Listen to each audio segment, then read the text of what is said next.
Carlos Alcaraz spent the final 52 minutes of his fourth-round match at the Australian Open chasing down his prey, determined to convert his two-set lead into a straightforward win against Tommy Paul.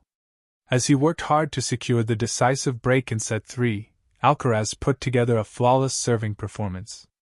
He won 86% of his first serve points in the set, landing 76% of his first serves. He did not even come close to facing a break point, losing just 5 service points in total. Alcaraz, the world number 1, closed out his 7-6, 6, 6-4, 7-5 win over the 19th seed Paul with an unreturned serve. He will play Australian Alex de Minaur in the quarterfinals. These were good signs for the world number 1 in the aftermath of another off-season that, beyond the seismic news of his decision to part ways with his longtime coach Juan Carlos Ferrero, saw him make another significant change to his service motion. Alcaraz's serve has understandably been a significant point of interest since his emergence on the professional circuit. The 22-year-old has commanded such a complete game since his youth, but his serve, the point starter and the most important shot in men's tennis, always lagged behind the rest of his shots. Although he could generate pace behind his first serve and he has always possessed an excellent topspin kick serve, Alcaraz's first serve badly lacked the precision and consistency that distinguishes the best servers in the world. He would not always hit his intended spots close to the line or find quality first serves under pressure in important moments. Alcaraz has therefore repeatedly tinkered with his service motion over the past few years, trying to morph the shot into a smoother, more reliable motion. The 2025 season saw its most significant changes to date. Alcaraz changed his starting stance, he lengthened his swing and, most importantly, he eliminated the hitch in the motion after his ball toss, creating a more rhythmic, fluid stroke. These changes culminated in the greatest serving performance of his career during the 2025 US Open, with the Spaniard losing his serve just 3 times en route to winning his 6th Grand Slam title.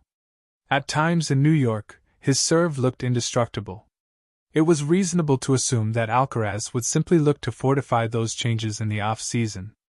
Instead, he modified his service motion yet again. Alcaraz significantly altered the start of his motion, which now begins in a higher, more upright position. He also keeps his racket closer to his body at the beginning of his motion. This new edition of Alcaraz's serve has particularly generated interest due to how closely the first half of his service motion now closely resembles Novak Djokovic's service motion. This was not lost on Djokovic, who came across the first videos on social media that depicted the change.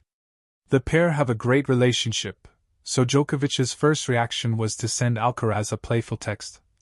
"I said we have to speak about the copyrights," said Djokovic, smiling. "Then when I saw him here, I told him we have to talk about the percentage of his winnings. Every ace I expect, a tribute to me. Every ace that he makes here. Let's see if he's going to stick to the agreement."